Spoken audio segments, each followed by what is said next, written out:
Thanks for being here, comment why so I know you are ready, and listen to me tell the whole story.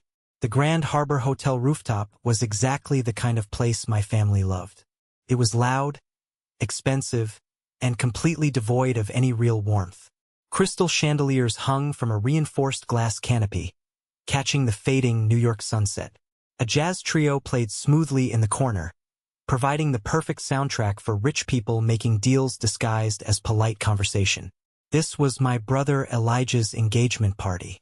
70 of the city's most elite real estate developers, politicians, and socialites were crammed onto that terrace. I sat at table 9. It was the table closest to the kitchen doors, reserved for distant cousins and people my parents felt obligated to invite but didn't want to look at. My girlfriend, Olivia, sat next to me. She looked beautiful in a simple, unbranded navy dress, her hair pulled back.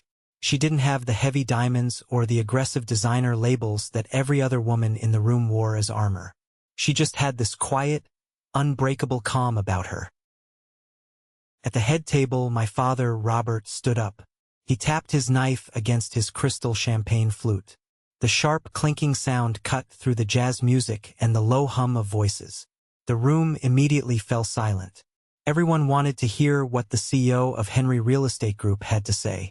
My father smoothed the lapels of his custom tuxedo.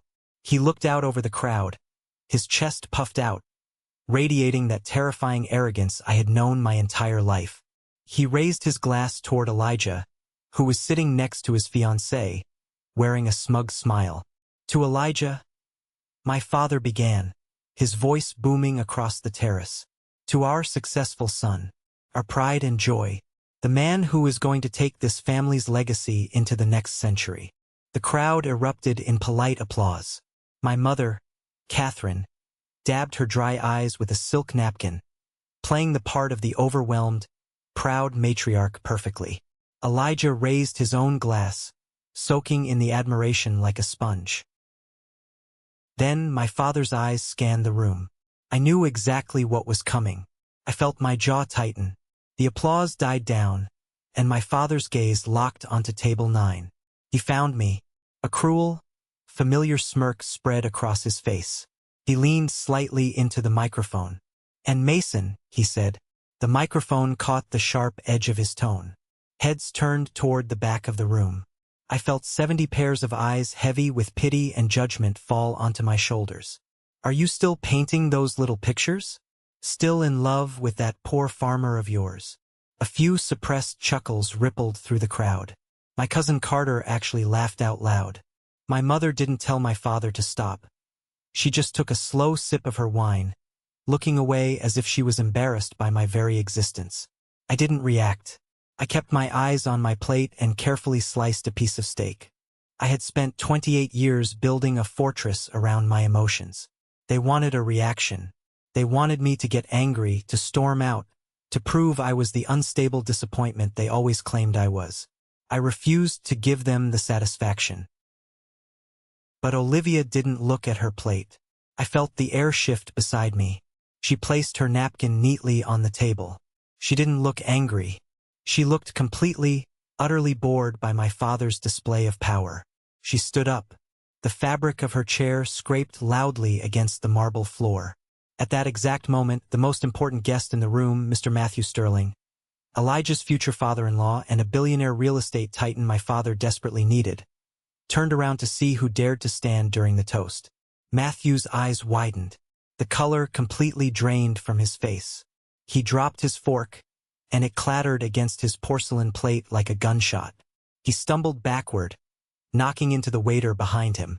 "Wait," Matthew blurted out, his voice shaking, completely abandoning his polished upper-class demeanor. He pointed a trembling finger directly at Olivia. "That's you." The jazz trio stopped playing. The waiters froze. The entire rooftop went dead quiet. All you could hear was the distant sound of city traffic far below. My father's smirk vanished, replaced by a look of sheer, panicked confusion. He thought he was sitting on the throne of his kingdom. He had no idea that the woman standing next to me held the match that was about to burn it all to the ground. To understand why the next 60 seconds completely destroyed my family's 30-year empire, you have to understand the hell I lived through to get to this seat. Growing up in the Henry household wasn't about love. It was an ongoing corporate performance review, and I was failing from the moment I was born. My brother Elijah was exactly 3 years older than me, but in my father's eyes, the gap was an ocean. Elijah was the heir. He was loud, aggressive, and demanded everything in his line of sight. I was quiet. I liked to observe. I liked the smell of oil paint and the texture of raw canvas. I learned very early on that affection in our house was a currency, and I simply didn't have the funds to buy any. I remember the day it truly solidified in my mind. I was 15. Elijah was turning 18, preparing for college. My father had invited his business partners over for a massive dinner to celebrate. During dessert, my father stood up and proudly announced that he had established a massive college fund and an early inheritance trust for Elijah, setting him up to take over the commercial division of Henry Real Estate. They handed Elijah the keys to a brand new luxury car. My mother cried tears of joy. My 15th birthday was 3 weeks later.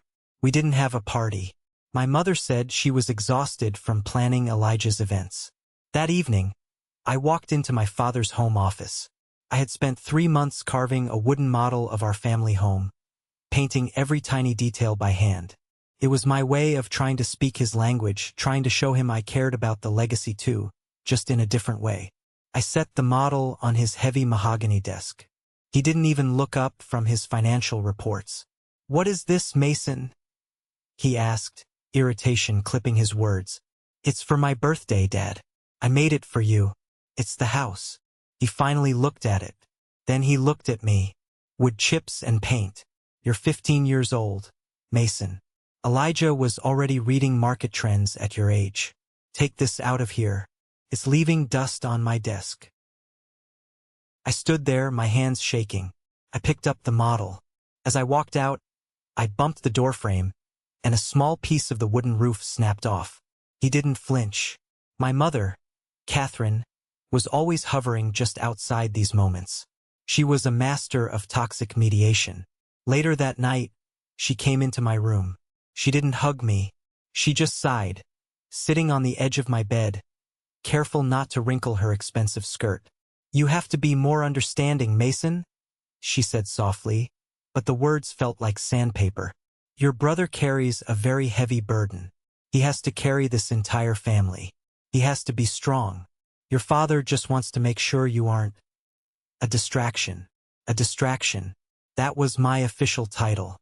I wasn't a son. I wasn't a brother. I was a potential liability. They poured every ounce of their resources, their praise, and their energy into Elijah. When Elijah got a C in high school math, my parents hired 3 private tutors and blamed the teacher.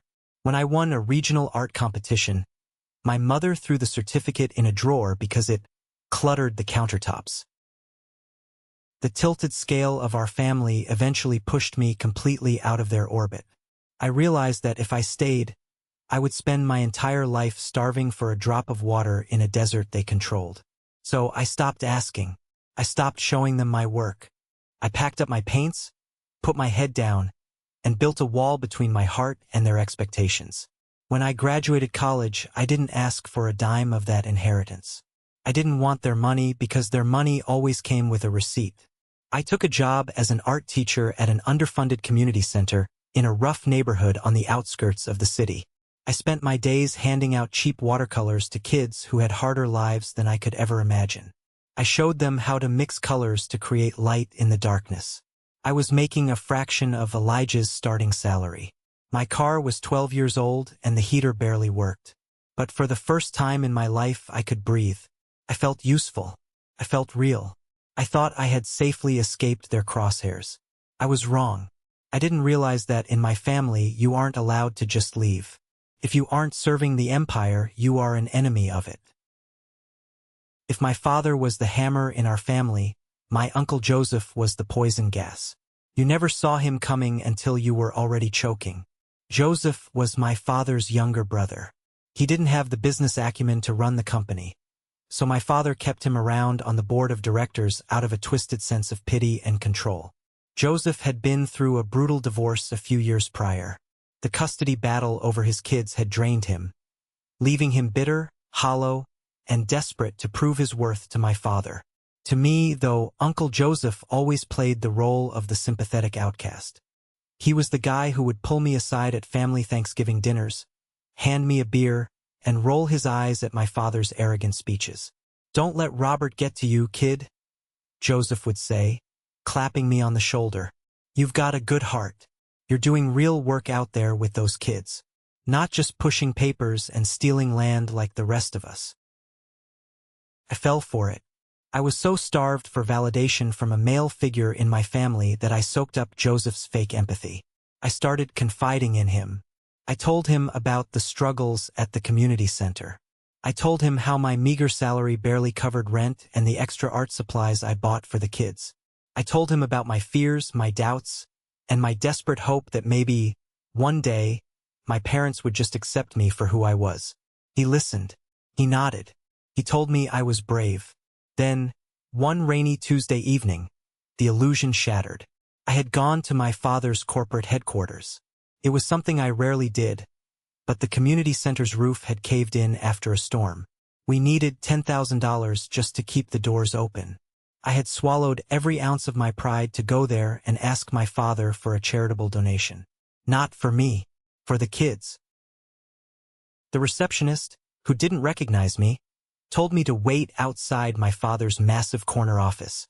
The heavy oak door was slightly ajar. I raised my hand to knock, but the sound of my own name froze me in place. It was Uncle Joseph's voice.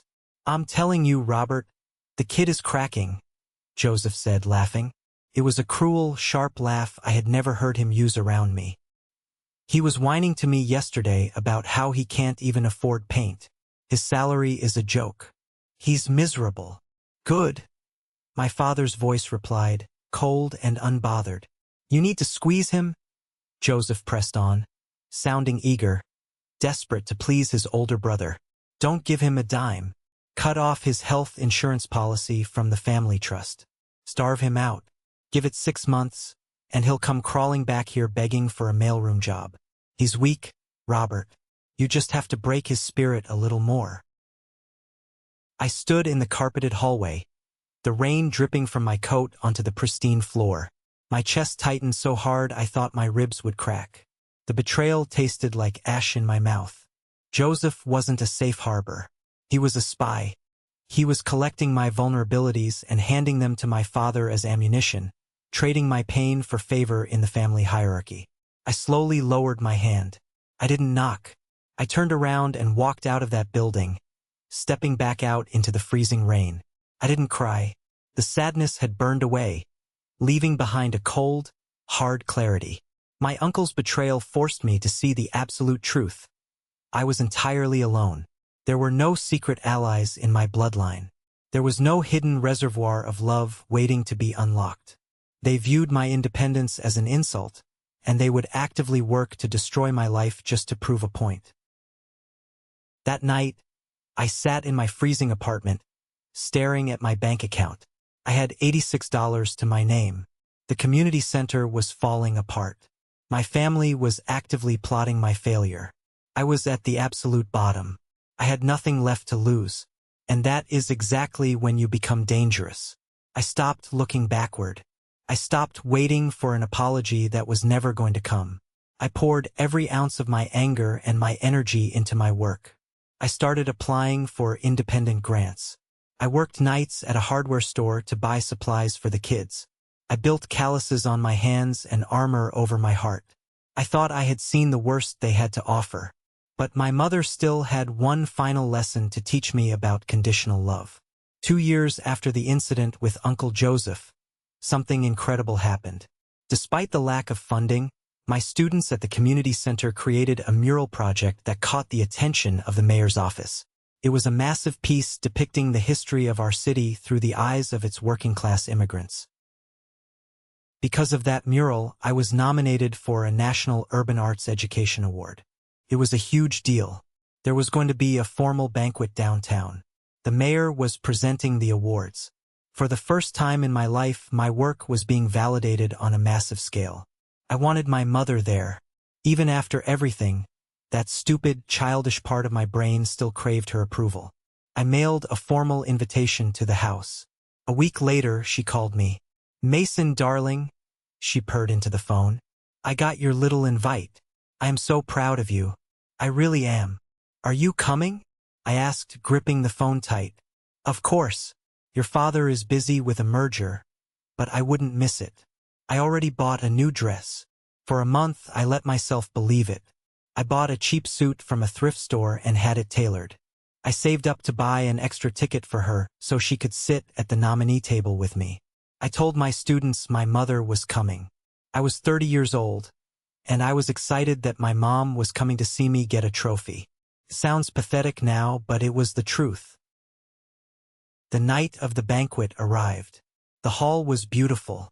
My students were dressed in their Sunday best, buzzing with excitement. I stood by the grand entrance doors, watching the expensive cars pull up. The clock hit 7. Then 7:30. The ceremony started. I sat at my table, staring at the empty chair next to me. The heavy silence of that empty seat drowned out the music and the speeches. When they called my name to go up to the stage, I smiled for the cameras. I gave my speech. I looked out into the crowd of hundreds of cheering people, but all I saw was a void where my mother should have been. I checked my phone in the bathroom after the ceremony. No missed calls. No texts. The next morning, I drove to my parents' estate. I didn't call ahead. I walked through the front door and found my mother in the sunroom, drinking coffee and flipping through a bridal magazine. She looked up, startled. "Mason, what are you doing here?" "You didn't show up," I said. My voice was eerily calm. She sighed, putting the magazine down. She looked annoyed, not apologetic. "Oh, Mason, please don't be dramatic. I texted you." "You didn't." "Well, I meant to." She waved her hand dismissively. "Yesterday was an absolute nightmare. Elijah's fiancée, Sarah, had a total meltdown over her wedding dress fittings. She was crying hysterically. I couldn't just leave the poor girl. You understand. A wedding is a major family milestone. Your little art thing. Well, there will be other banquets." I stared at her. She wasn't lying to cover up. She genuinely believed that shopping for a wedding dress for the woman marrying her golden child was vastly more important than witnessing the greatest achievement of my life. She looked at me as if my being upset was an inconvenience to her morning coffee. She looked at my award ceremony like it was a funeral she had successfully avoided attending. "A major family milestone," I repeated softly. "Exactly," she smiled, thinking I had backed down. "I'll take you to lunch next week to make up for it. We can go to that sandwich place you like." I realized then that Catherine wasn't a victim of my father's dominance. She was an active participant in my erasure. She used the illusion of maternal love to keep me tethered, but she would cut the rope the second Elijah needed anything. "Don't worry about lunch, Mom," I said. I turned around and walked toward the door. "Mason, don't walk away when I'm speaking to you. You are being entirely too sensitive," she called out, her voice finally rising. I didn't stop. I walked out to my beat-up car, tossed the glass award onto the passenger seat, and drove away. I didn't know it yet, but closing that door behind me was the universe clearing the path. Because the very next week, I met the woman who would show me what real value looked like. I needed to get the kids out of the city. The community center was suffocating in the summer heat, so I organized a field trip. I found a listing online for a massive, independent ecological reserve about 2 hours upstate. They offered free educational tours for inner-city youth programs. We drove up in a rented yellow school bus. The moment we passed the iron gates of the reserve, the concrete jungle vanished. Rolling green hills, massive automated greenhouses, and acres of restored forests stretched out as far as the eye could see. The kids pressed their faces against the glass in awe. We parked near a large, rustic barn that served as an educational hub. A woman walked out to meet us. This was Olivia. She wasn't wearing a blazer or holding a clipboard. She was wearing faded denim overalls, heavy rubber work boots caked in fresh mud, and a worn-out flannel shirt rolled up to her elbows. Her hair was tied back in a messy braid, and she had a smudge of dirt across her left cheek. She held a heavy wooden crate of seedlings against her hip like it weighed nothing. "You must be Mason," she said, setting the crate down and wiping her hand on her jeans before shaking mine. Her grip was firm. Her eyes were sharp, intelligent, and incredibly warm. "I'm Olivia. I manage the grounds." For the next 4 hours, I watched this woman captivate 30 chaotic teenagers. She didn't talk down to them. She handed them shovels. She let them get their hands deep into the dark, rich soil. She taught them how a dying ecosystem could be brought back to life if you just paid attention to what the roots needed. I was mesmerized. In my world, women dressed to intimidate. My mother and the women my brother dated wore their wealth like armor, constantly calculating the net worth of everyone in the room. Olivia didn't care about any of that. She was grounded. She was real. During the lunch break, while the kids ate sandwiches on the grass, I walked over to where she was repairing a drip irrigation line. I handed her a bottle of water. "You're good with them," I said, sitting on an overturned bucket. "They're good kids," she replied, taking a drink and wiping her forehead with the back of her arm. "They just need to know that growth takes time. People in the city expect everything instantly. Out here, you have to be patient. You have to nurture things." We started talking. Really talking. I didn't tell her about my father's empire or my brother's luxury cars. I told her about my art. I told her about how hard it was to keep the center funded. I told her about the exhaustion of trying to prove my worth to people who refused to see me. She listened. She didn't offer empty platitudes or unsolicited advice. She just looked at me with those steady eyes and said, "Value isn't something someone else assigns to you, Mason. It's what you build with your own 2 hands." I felt something shift inside my chest. A heavy, frozen block of resentment that I had carried for decades began to crack. I started driving up to the reserve on weekends. I told her I wanted to volunteer, to help her with the planting. But really, I just wanted to be near her. We spent hours working side by side in silence. We ate cheap diner food on the tailgate of her dusty pickup truck. We fell in love slowly, naturally, like a quiet sunrise. She told me she lived in a small cabin on the edge of the property. She told me she loved the quiet life. I loved her for it. I loved that she didn't care about high society. I loved that she was exactly who she appeared to be. A hard-working, brilliant woman whose hands were calloused from real labor. I was happy. Truly, deeply happy for the first time in my adult life. But my family had a radar for my happiness, and they couldn't stand it. While I was building a new life with Olivia, my past was preparing to launch a devastating attack. And the weapon they used wasn't a family member. It was my best friend. John was the manager of the community center. We had worked side by side for 5 years. We painted walls together, chased down truants together, and split cheap pizzas when our paychecks were late. I considered him a brother, the brother Elijah never was. But I forgot a fundamental rule of the world I came from. Everyone has a price.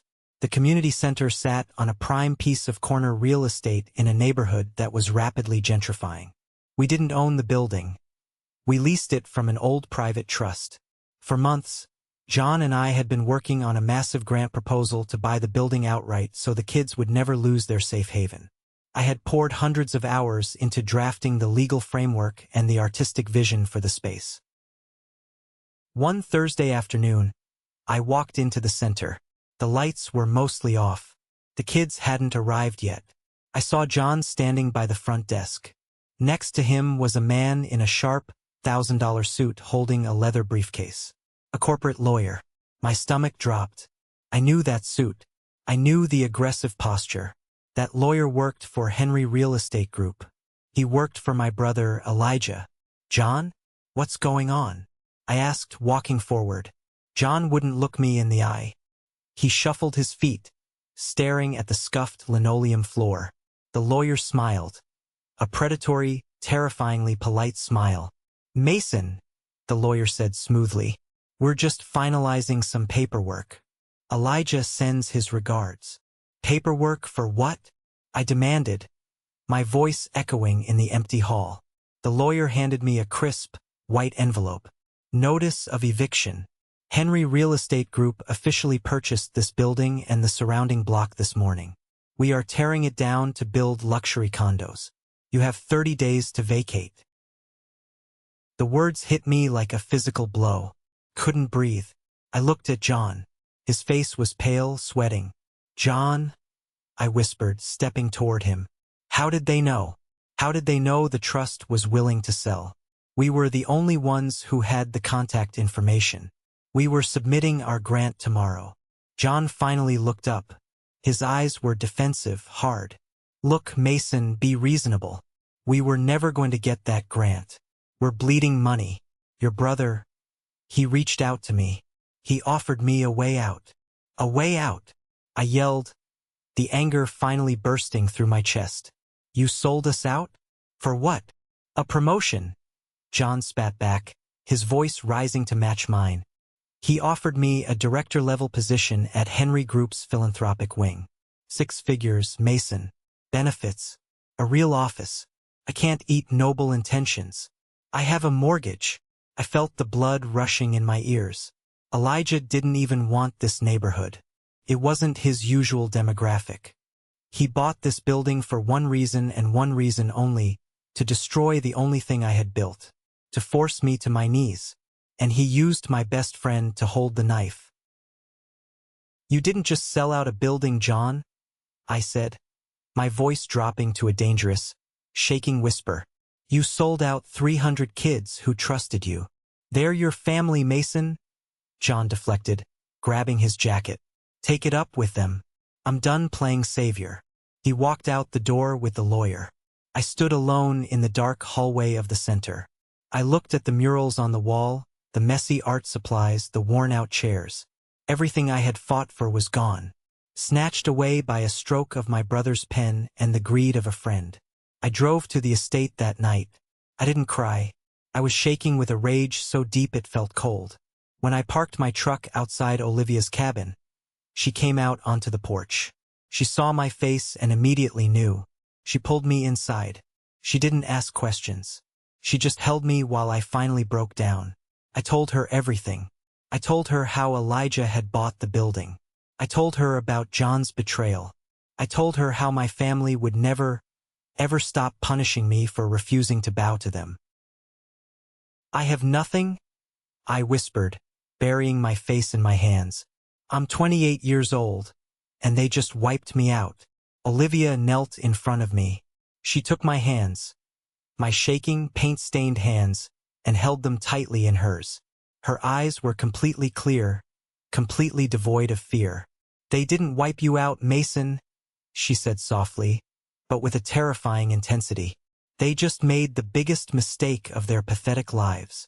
I didn't understand what she meant then. I just thought she was trying to comfort me. I had no idea that beneath the flannel shirt and the dirt on her boots, the woman holding my hands possessed enough power to crush my father's empire into dust. Next week is Elijah's engagement dinner, I said, my voice hoarse. My parents want me there to parade their victory. They want me to show up broken. Olivia stood up, her jaw set into a hard, unyielding line. We're going, she said. Olivia, no. You don't know these people. They will tear you apart just to get to me. She smiled. It wasn't a warm smile. It was the smile of a predator watching a trap spring shut. Let them try, Mason. I think it's time I formally met your family. I should have known better than to bring Olivia to the family dinner leading up to the engagement party. It was a private affair at my parents' estate. Just the immediate family. A warm-up round for the main event. My mother insisted I bring my little friend so she could evaluate her. I tried to tell Olivia we could skip it, but she was adamant. We arrived at the mansion on Friday night. Olivia didn't dress up. She wore clean dark jeans, a plain white sweater, and a pair of leather boots that had clearly seen miles of dirt roads. Beside the marble pillars and the European sports cars in my father's driveway, she looked like an alien. We walked into the formal dining room. The heavy oak table was set with silver and fine china. My father, Robert, sat at the head. My mother, Catherine, sat to his right, wearing a silk blouse that cost more than my car. Elijah and his fiancée, Sarah, were lounging on the velvet chairs, drinking imported wine. Carter, my obnoxious cousin who basically lived at the house, was already laughing at something Elijah said. The laughter stopped the second we walked in. 5 pairs of eyes snapped to Olivia. I watched them perform a visual autopsy on her. They took in her unstyled hair, her lack of jewelry, the sensible boots. I could practically hear the cash registers in their heads ringing up a total of $0. Well, my mother broke the silence, her voice dripping with artificial sweetness. You must be Olivia. Mason has told us absolutely nothing about you. Good evening, Mrs. Henry, Olivia said politely, taking the seat I pulled out for her at the far end of the table. Dinner was a masterclass in psychological warfare. They didn't insult her directly. They used the passive-aggressive scalpel that wealthy people perfect over decades. So, Olivia, Elijah started, swirling his wine glass. Mason says you work out at that nature reserve. What exactly do you do? Rake leaves? Give tours to toddlers? Carter snickered. I manage the grounds and oversee the operational health of the estate, Olivia answered calmly, slicing her chicken. Her voice didn't waver. Operational health? My father scoffed, not even looking at her. Sounds like a fancy way of saying you're a farmer. It's manual labor. Noble, I suppose, for people who don't have the capacity for high-level strategy. My jaw clenched. Dad, don't. Don't what, Mason? My father snapped, his eyes flashing toward me. I'm making conversation. We are simply trying to understand how someone with her background expects to build a future. Unless, of course, the plan is to simply attach herself to someone whose last name is Henry. The implication was clear. They thought she was a gold digger, which was hilarious, considering my bank account was currently overdrawn by $14 thanks to Elijah getting me evicted. I can assure you, Mr. Henry, Olivia said, setting her knife down. She looked directly down the length of the table into my father's eyes. My future is incredibly secure. I don't need anyone's last name to build my legacy. My mother let out a sharp, condescending laugh. Oh, honey, that is very cute. But idealism doesn't pay a mortgage. Catherine signaled the maid to clear the plates. While the staff moved around us, my mother reached into her designer handbag. She pulled out a thick, cream-colored envelope and slid it across the polished wood table toward Olivia. We know Mason is struggling, Catherine said, her voice lowering into a fake, conspiratorial whisper, as if she were doing us a favor. He lost his little job this week. We are fully aware of the financial reality. I assume you don't have the means to support him either. This envelope has $10,000 in cash. The room went dead silent. Even Elijah looked slightly surprised by how blunt my mother was being. Mom, I growled, standing up. Are you insane? Put that away. Sit down, Mason, my father barked. My mother ignored me, keeping her eyes locked on Olivia. Take the money, Olivia. Go buy yourself a nice wardrobe. Maybe start a little flower shop. But I want you to understand that Mason is a sinking ship. If you stay with him, you will drown. Take the envelope, and leave our son to figure out his own mess. It was the ultimate insult. She was trying to buy off my girlfriend right in front of me. I felt the veins in my neck throbbing. I was about to flip the heavy dining table over. But Olivia placed her hand on my arm. A gentle, firm pressure. Stand down. She didn't look angry. She looked at my mother with a mixture of amusement and deep, profound pity. Olivia picked up the envelope. She felt the weight of the cash inside. Then, she tossed it casually back across the table. It slid and stopped perfectly in front of my mother's plate. Mrs. Henry, Olivia said, her voice smooth and chillingly calm. Keep your money. You're going to need every single penny of it very soon. My parents froze. Carter stopped chewing. They didn't know how to process a threat delivered with a smile from someone they considered a peasant. What is that supposed to mean? my father demanded, his face turning red. It means, Olivia said, standing up and smoothing her sweater. That dinner was lovely, but we have to leave. We will see you all at the engagement party on Saturday. She took my hand, and we walked out of the dining room. Nobody stopped us. Behind us, I heard my father yelling for the maid to take the money away, furious that his display of power had been swatted away like a mosquito. As we drove back in the dark, my hands were still gripping the steering wheel so hard my knuckles were white. You shouldn't have done that, I told her. They are vindictive, Olivia. Elijah will make it his mission to ruin you now. Olivia stared out the window into the night. Mason, your brother is playing checkers on a board he doesn't own. Let him try. The fallout from that dinner didn't take long. 2 days before the massive engagement party at the Grand Harbor Hotel, my phone rang. It was Elijah's private secretary, demanding I come to his office at the corporate headquarters immediately. I didn't want to go, but I knew ignoring him would only make the situation at the party worse. I wanted to protect Olivia from whatever ambush they were planning. I walked into the Henry Real Estate Group building. The glass walls, the marble floors, the men in sharp suits rushing past. It all felt like a machine designed to crush anything soft or human. I took the private elevator to the top floor. Elijah's office was absurdly large. He had floor-to-ceiling windows looking over the Manhattan skyline. He was sitting behind a glass desk, aggressively tapping a silver pen against a thick legal folder. He didn't look up when I walked in. "Close the door," he ordered. I shut the heavy oak door. "What do you want, Elijah?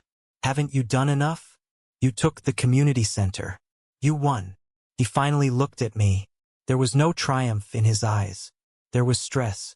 Deep, dark bags under his eyes that his expensive concealer couldn't hide.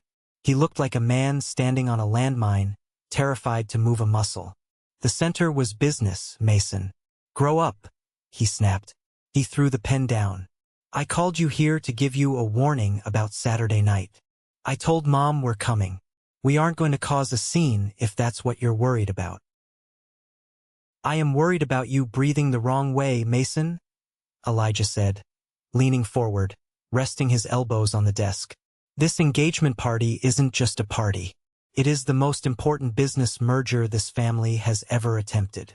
Matthew Sterling, Sarah's father, is the keynote guest."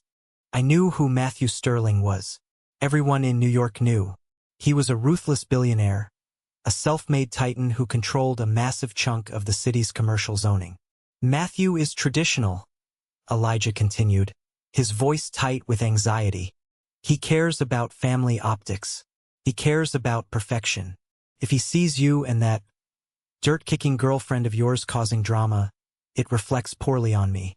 And if it reflects poorly on me, the deal falls through." I crossed my arms. "What deal, Elijah? You guys have more money than God. Why are you sweating so hard?" Elijah hesitated. For a split second, the arrogant facade slipped, and I saw genuine panic. He rubbed his temples. "We need Matthew. Dad over-leveraged the company on a massive commercial development down in the harbor. We are bleeding cash, but there is a massive parcel of untouched land upstate. It's owned by a private conglomerate called the Eco Trust. If we can buy that land, the harbor development is saved. It's a billion-dollar pivot." I frowned. "And what does Matthew have to do with it?" "Matthew knows the CEO of the Eco Trust," Elijah explained, pacing behind his desk. "The CEO is notoriously private. Nobody knows their face, nobody has their direct number. They only deal through intermediaries. Dad has been begging Matthew for 2 years to set up a meeting. If the wedding goes smoothly, Matthew promised to broker the introduction next week." I stared at my brother. The great Henry Empire was a house of cards. Behind the custom suits and the arrogance, they were drowning in debt, begging another billionaire for a lifeline. "So," I said slowly, "you evicted my students and destroyed my life to make yourself feel big. While behind closed doors, you're begging for scraps?" Elijah's face flushed purple. He pointed a trembling finger at me. "Listen to me, you pathetic loser. You will show up on Saturday. You will sit at the back table. You will keep your mouth shut, and you will make sure that farm girl doesn't embarrass us in front of Matthew Sterling. If you ruin this for me, I swear to God, Mason, I will make sure you can't get a job sweeping streets in this city. Do we understand each other? I looked at his shaking finger. I felt absolutely nothing. No fear. No intimidation. Just a profound realization of how small he truly was. I understand perfectly, Elijah, I said. I turned and walked toward the door. Back table, Mason, he yelled after me. Keep her out of sight. I walked out of the building. The air outside felt cleaner. I took out my phone and called Olivia. She picked up on the first ring. Hey, I said. Elijah just gave me the rundown for Saturday. He's terrified we're going to embarrass him in front of his future father-in-law. Apparently, Dad desperately needs an introduction to some company called the Eco Trust. There was a long pause on the other end of the line. The silence stretched out for so long I thought the call had dropped. Olivia? You there? When she finally spoke, her voice was softer than usual, but it carried a weight that made the hairs on my arms stand up. I'm here, Mason, she said. Tell Elijah not to worry. Promise, Matthew Sterling and I are going to get along just fine. Saturday evening arrived. The sky over Manhattan was a bruised purple as we pulled up to the Grand Harbor Hotel. The valet took the keys to my beat-up car, looking at it like it was a disease among the line of Bentleys and Maybachs. I looked at Olivia as we stood outside the revolving doors. She had transformed, but not in the way my mother would have wanted. She wasn't dripping in diamonds. She wore a tailored, midnight blue dress that hit just below the knee. It was devoid of any logos, completely understated, yet the way it was cut screamed absolute, untouchable elegance. Her hair was swept up, and she wore a single, delicate silver necklace. She didn't look like she was trying to fit in. She looked like she owned the building. You ready for this? I asked, offering her my arm. I've been ready for this all week, she smiled, slipping her arm through mine. We took the gold-plated elevator up to the rooftop terrace. The doors opened to a wall of sound and light. Waiters in white gloves floated through the crowd carrying trays of champagne and caviar. The 70 guests were a sea of designer tuxedos and expensive gowns. The moment we stepped off the elevator, the invisible tripwires of my family's social radar went off. My cousin Carter was the first to approach. He was holding a drink, his face already flushed. Well, Carter smirked, looking Olivia up and down. Look who cleaned up. Did Aunt Catherine's envelope buy that dress? Or did you rent it? I stepped forward, my chest tightening, but Olivia gently squeezed my arm. She didn't even look at Carter. She looked right through him, treating him with the kind of dismissive silence you reserve for an annoying gnat. Carter's smirk faltered under her absolute lack of reaction, and he awkwardly slinked away back into the crowd. We found our seats at table 9, tucked away near the service doors exactly as Elijah had ordered. I watched the room. It was fascinating to see the power dynamics play out in real time. My father was working the room like a desperate politician, shaking hands, laughing too loudly at jokes that weren't funny. My mother was hovering near Sarah, the bride-to-be, adjusting the girl's veil and playing the devoted mother-in-law. Then the atmosphere in the room physically shifted. The elevator doors opened, and a hush fell over the crowd near the entrance. Mr. Matthew Sterling had arrived. He was a tall, imposing man with silver hair and a sharp, calculating gaze. He didn't smile as he walked in. He moved with the heavy, undeniable gravity of a man who could destroy a company with a phone call. My father practically shoved 2 guests out of the way to get to him. Matthew, my friend. Thank you so much for coming. Robert was bowing his head slightly, his posture completely submissive. It was sickening to watch the man who had terrorized me my entire life grovel like a dog. Matthew shook my father's hand briefly. Robert, beautiful venue. Sarah looks lovely. Yes, Elijah is a lucky man. My father beamed, gesturing toward the head table. Please, right this way to the VIP section. Matthew began walking through the crowd, led by my father. Their path took them directly past table 9. I tensed up, expecting my father to throw a glare my way to ensure I stayed quiet. But Robert didn't even look at me. He was too focused on Matthew. As Matthew walked past our table, he happened to glance down.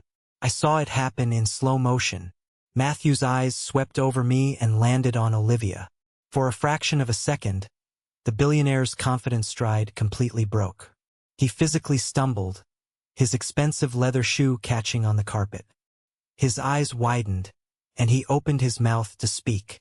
But before he could utter a word, my father enthusiastically grabbed Matthew's shoulder, steering him away. "And wait until you taste the catering, Matthew. We flew the chef in from Paris." Matthew was dragged toward the front of the room, but he kept looking over his shoulder, back at our table. He looked confused. He looked terrified. I turned to Olivia. She was calmly sipping her sparkling water, watching Matthew take his seat at the head table. A tiny, razor-sharp smile played at the corner of her lips. "Olivia," I whispered, the hair on the back of my neck standing up. "Why did Matthew Sterling just look at you like he saw a ghost?" She set her glass down. The jazz music swelled as the waiters began pouring the champagne for the toasts. "Because Mason," she said softly, her eyes locking onto my father at the front of the room. "He knows exactly who I am. And in about 5 minutes, your father is going to find out too." The glass in my father's hand tapped against the microphone. The room fell silent. The storm was here. The sharp ringing of my father's knife against his crystal champagne glass echoed across the rooftop terrace. The jazz band immediately stopped playing. The low hum of wealthy people discussing their investment portfolios and summer homes fell completely silent. Everyone turned their attention to the head of the table. My father, Robert Henry, stood tall, his custom tuxedo perfectly pressed. His chest puffed out with the kind of aggressive pride that only comes from thinking you own the world. He looked out over the 70 guests. He looked at the city skyline behind us. Then he looked at his golden child. "Ladies and gentlemen," my father began, his voice booming through the microphone, engineered to command respect. "We are gathered here tonight to celebrate the future, to celebrate my son, Elijah, and his beautiful bride-to-be, Sarah. Elijah has been the cornerstone of Henry Real Estate Group. He has just secured a massive promotion to executive vice president. He is a man of vision, a man of relentless drive, and the sole reason our family's legacy will dominate this city for the next 50 years. The crowd erupted into applause. People raised their glasses. Elijah sat there soaking it in, a smug, satisfied smile plastered across his face. My mother, Catherine, wiped a fake tear from her eye, playing the role of the devoted matriarch to absolute perfection. My father raised his hand, signaling for quiet. The applause died down. He wasn't finished. He needed a punchline. He needed a contrast to make Elijah shine even brighter. And in our family, I was always the contrast.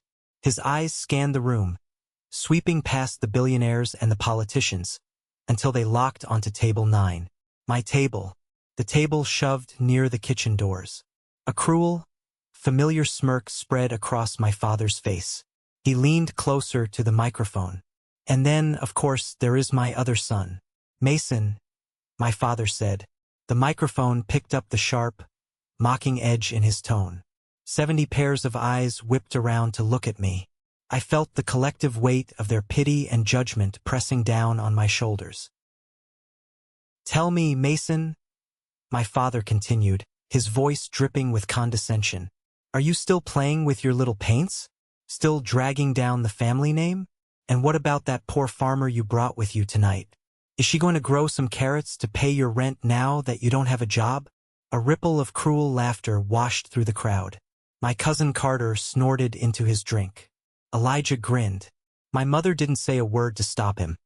She simply took a slow sip of her expensive wine and looked away. They wanted me to break.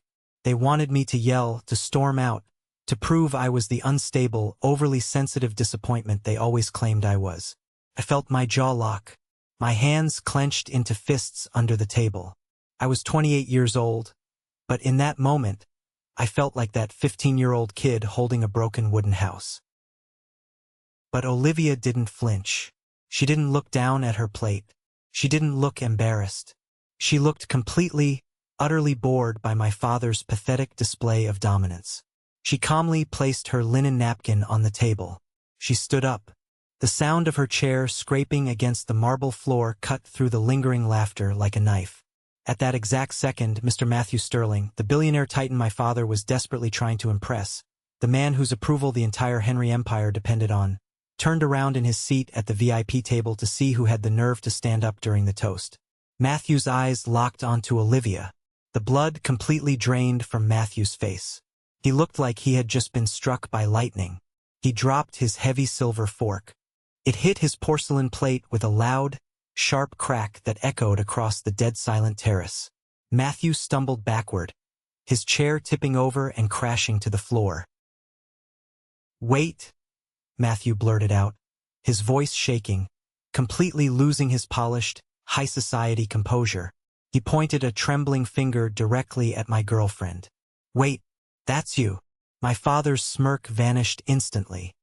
He lowered the microphone, looking back and forth between Matthew and Olivia in sheer, panicked confusion.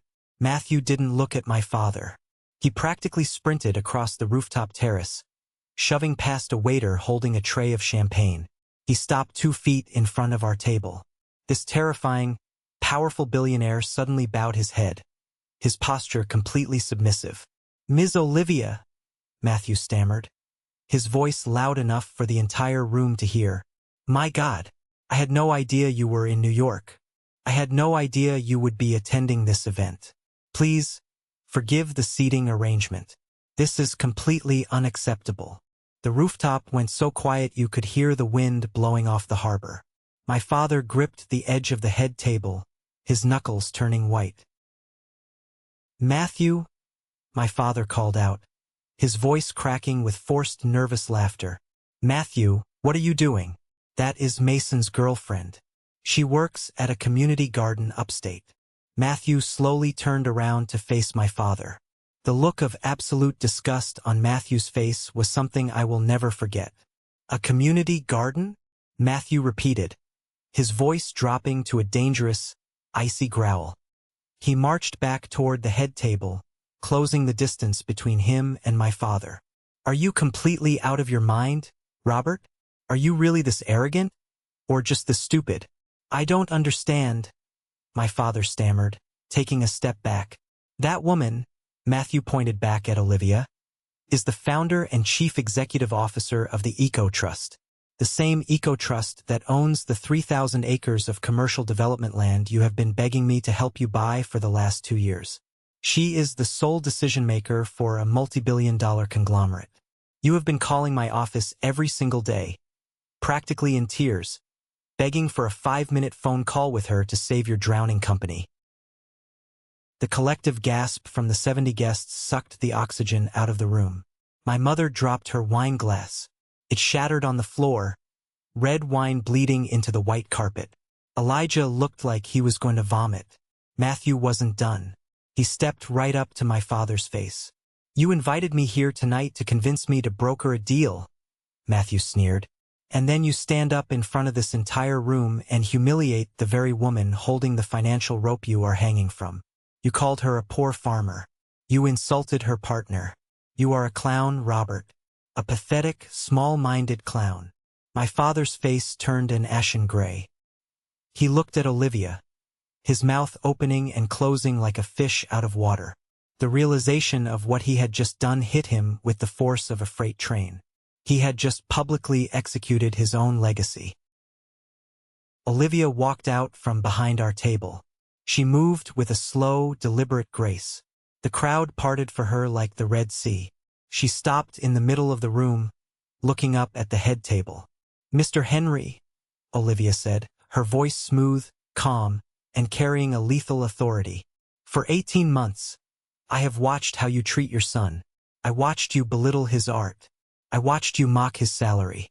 I watched you actively try to destroy his life because he refused to worship your bank account. You judge the value of human beings by the price tags on their clothes. She paused, letting the silence suffocate my parents. I came here tonight to see if there was any redeeming quality left in this family, Olivia continued. There isn't. You will never get that meeting, Robert. You will never get that land. The Eco Trust will never do business with Henry Real Estate. Consider your harbor project dead. My father collapsed into his chair.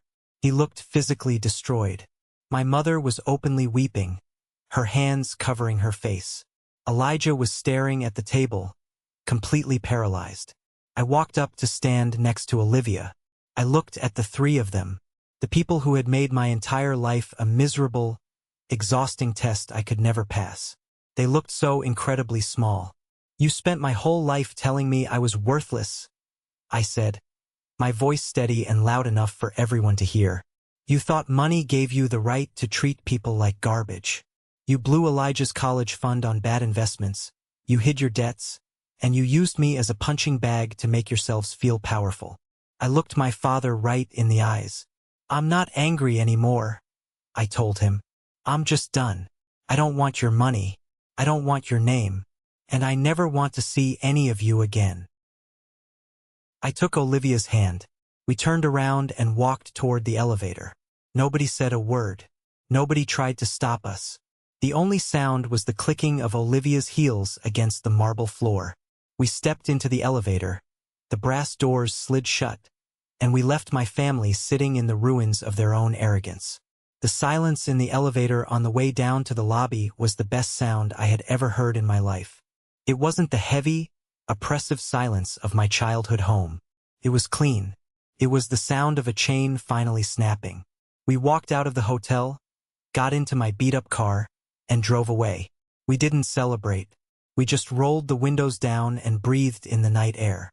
For the first time in 28 years, I felt entirely, wonderfully free. But the universe wasn't done balancing the scales. The fallout from that night at the Grand Harbor Hotel was swift, brutal, and absolute. 3 days later, I was sitting on the porch of Olivia's cabin, drinking coffee and watching the morning fog roll over the trees. My phone started buzzing on the wooden table. I looked at the screen. It was Elijah. I let it ring until it went to voicemail. 10 seconds later, it started buzzing again. I picked it up. Mason! Elijah's voice cracked the second I answered. He wasn't yelling. He was sobbing. He sounded like a terrified child. Mason, please. You have to talk to her. You have to fix this. I don't have to do anything, Elijah, I said calmly, taking a sip of my coffee. What happened? He practically choked on his words. Matthew pulled out. He canceled everything. Sarah called off the wedding this morning. She moved out. Matthew told his entire network what Dad did at the party. He told them Dad is unstable and financially toxic. All our investors are running. The banks called in the loans for the harbor project. I felt a brief, fleeting moment of pity, but I remembered the eviction notice he handed me with a smile. I remembered my students crying when the community center doors were locked. Actions have consequences, Elijah, I said. You guys built a house out of arrogance. A strong wind was always going to knock it down. It's worse than that, Elijah whispered, panic fully taking over his voice. Dad ordered a full emergency audit to try and scrape together enough liquid cash to pay off the bank. The auditors, they found my accounts. I sat up a little straighter. What accounts? Elijah broke down completely. Through the tears and the hyperventilating, the truth finally spilled out. The golden child, the brilliant executive vice president, was a complete fraud. For the last 3 years, Elijah had been secretly embezzling millions of dollars from the company's operational funds. He had taken massive, reckless gambles on offshore cryptocurrency schemes that completely tanked.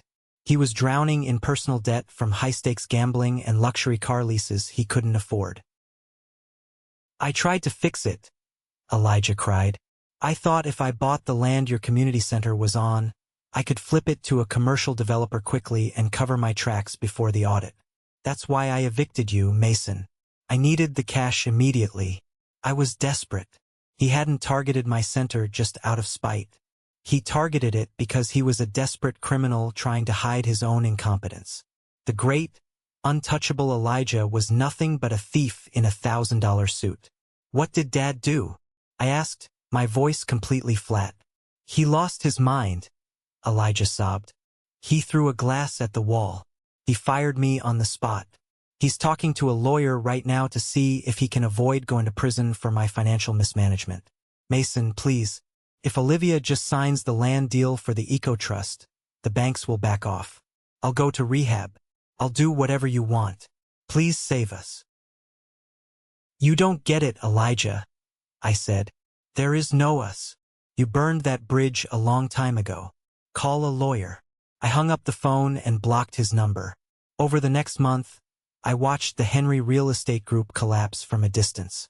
It was on the local news. Without Matthew Sterling's backing and the Eco Trust land deal, the harbor project defaulted. The banks seized my father's corporate headquarters. The company was forced to file for bankruptcy protection. My Uncle Joseph, the man who had played both sides and fed my father information to ruin me, lost his cushy board seat and his salary. He tried to sue my father for severance, which only dragged the family name further through the mud in a messy, public legal battle. It was like watching a group of sharks turn on each other the second the water got warm. My mother, Catherine, suffered perhaps the most painful defeat of all for a woman in her position. Her social standing evaporated overnight. The wealthy elite of New York do not tolerate public embarrassment or financial failure. She was quietly removed from the boards of her charity organizations. Her invitations to galas stopped coming. The country club suspended their membership due to unpaid dues.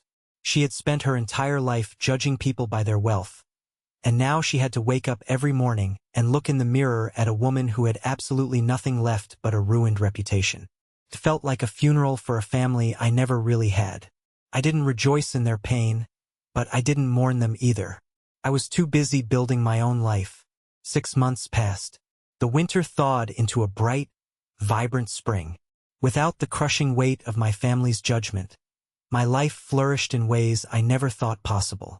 With Olivia's guidance, I applied for federal grants using a new nonprofit structure. We didn't just get the funding. We received a massive endowment from an independent arts foundation. I opened a brand new, state-of-the-art community center on the other side of the city. We had real studios, top-tier supplies, and enough space to help double the number of kids. It was a Tuesday afternoon. I was in the main studio, helping a group of teenagers mix acrylics for a mural, when the receptionist walked in. She looked incredibly uncomfortable. "Mason," she said hesitantly, "there are 2 people in the lobby asking for you. They say they're your parents." I put my paintbrush down. I wiped my hands on a rag, took a deep breath, and walked out to the front. My father and mother were standing near the entrance, looking completely out of place among the bright finger paintings and the worn couches. They looked like they had aged 10 years in 6 months. My father was wearing a suit, but it wasn't custom-tailored anymore. It looked slightly too big for him, hanging off his shoulders. His hair was thinner, his posture defeated. My mother looked small. She wasn't wearing any heavy jewelry, and she kept her eyes glued to the floor. I stopped 10 feet away from them. I didn't offer a hug. I didn't smile. I just waited. My father cleared his throat. He tried to muster up that old, booming CEO voice, but it came out raspy and weak. "Hello, Mason," he said. "What are you doing here, Robert?" I asked. I didn't call him Dad. My mother flinched at the sound of his first name. She finally looked up at me, her eyes brimming with tears. "Mason, please, don't be like this. We're your family. We've been through hell. Elijah is facing fraud charges. We had to sell the estate just to pay the legal fees. We're living in a condo in Queens." "I read the news," I said, my voice completely void of emotion. "What do you want?" My father stepped forward, holding his hands up in a placating gesture. "We want to apologize, Mason. We were wrong. We pushed you too hard. We didn't understand your path. But we're here now. We want to make things right. We want to be a family again." He paused, licking his dry lips. "And We know you have influence with Olivia. The Eco Trust is expanding. They are looking for commercial project managers. I have 30 years of experience. Mason, if you could just put in a good word, just get me an interview with her. We could start over.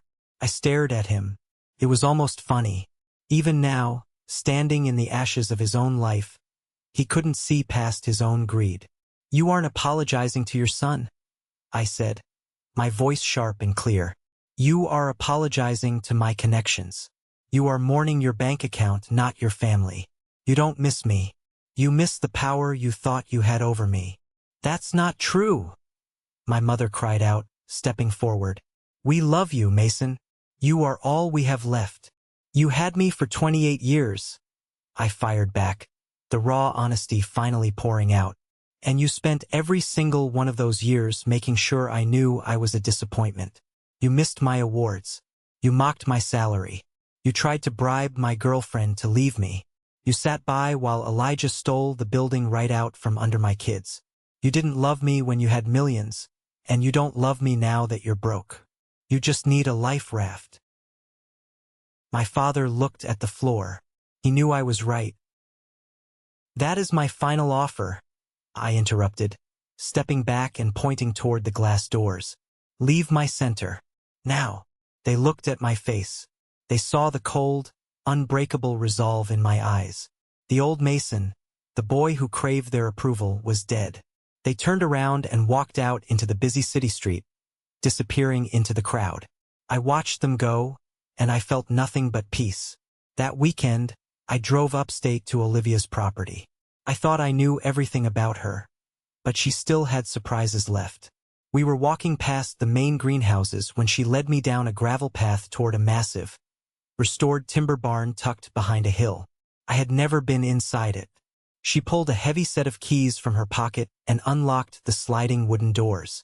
She pushed them open, and the late afternoon sun flooded the interior. I stopped dead in my tracks.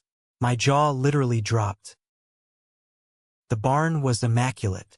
The floor was polished concrete.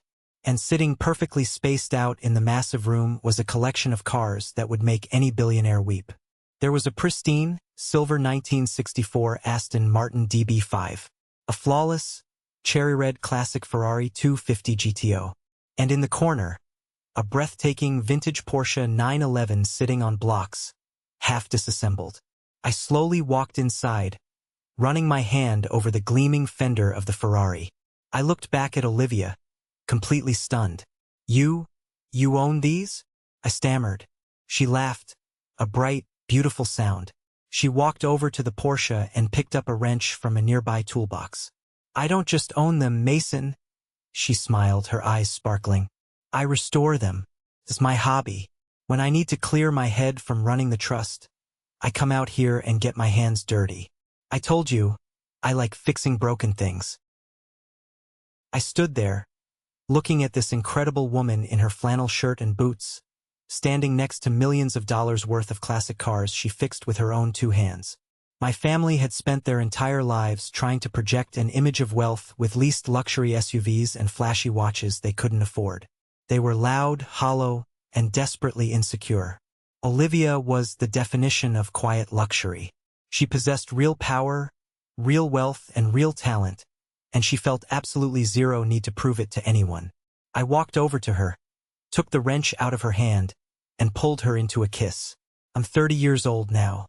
It's been 2 years since that night on the rooftop terrace, 2 years since I walked away from the Henry Real Estate Group and everything attached to it. I was at the community center yesterday afternoon. One of my students, a quiet kid named Luke who reminds me a lot of myself at that age, ran up to me. He had spent 3 weeks working on a canvas. He proudly handed it to me. It was a painting of a massive, sprawling oak tree with deep, vibrant roots digging into the earth. At the bottom, in messy handwriting, he had written, "For Mr. Mason and Miss Olivia." I hung it right in the center of my office wall. It is the most valuable piece of art I own. People ask me sometimes if I regret walking away. They ask if I miss the safety net of coming from a wealthy family, or if I ever feel guilty for cutting my parents out of my life. My answer is always the same: no. Not even for a single second. Going through that fire taught me the most important lesson of my life. Blood does not make a family. Blood is just a biological lottery ticket. Family is about respect. It's about who stands beside you when you have absolutely nothing to offer them but your genuine self. Family is the people who nurture your roots, not the people who constantly threaten to cut down your branches just to build their own thrones. My father and brother spent their entire lives chasing a definition of success that was entirely based on making other people feel small. They measured their worth by the price tag on their suits and the fear in their employees' eyes. And in the end, that relentless, arrogant pursuit left them with absolutely nothing. No empire, no legacy, no family, just a pile of debt and a hollow reputation. I used to think that the best revenge would be to stand over them and watch them suffer. I used to fantasize about screaming in their faces and making them feel the pain they caused me. But I realized that true revenge doesn't look like anger. True revenge looks like absolute, unbothered happiness. Revenge is waking up on a Sunday morning, making coffee in the kitchen of the eco estate, and watching Olivia laugh as she wrestles with our 2 rescue dogs in the yard. Revenge is looking at the bank account for my community center and seeing it fully funded, knowing we are actually changing kids' lives. Revenge is looking in the mirror and knowing that every single thing I have, I built with my own hands and my own integrity. They wanted me to be a failure, and the greatest insult I could ever give them was to build a beautiful, peaceful life where their opinions, their money, and their existence simply do not matter anymore. Thank you for sticking around and listening to my story.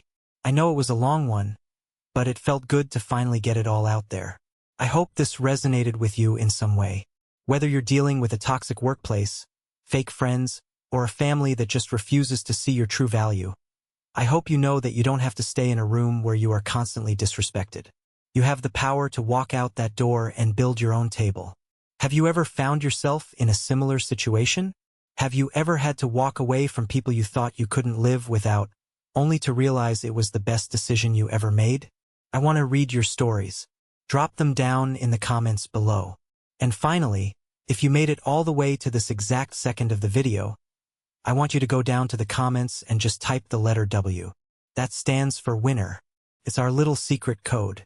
It lets me know that you are part of the 1% Club, the group of amazing, dedicated people who stick around until the very end. When I see that W, I know exactly who the real ones are. Please hit that like button if you enjoyed the story, and make sure you follow the channel so we can hang out again. I've got a lot more stories to share with you all. Take care of yourselves, protect your peace, and I will see you in the next one.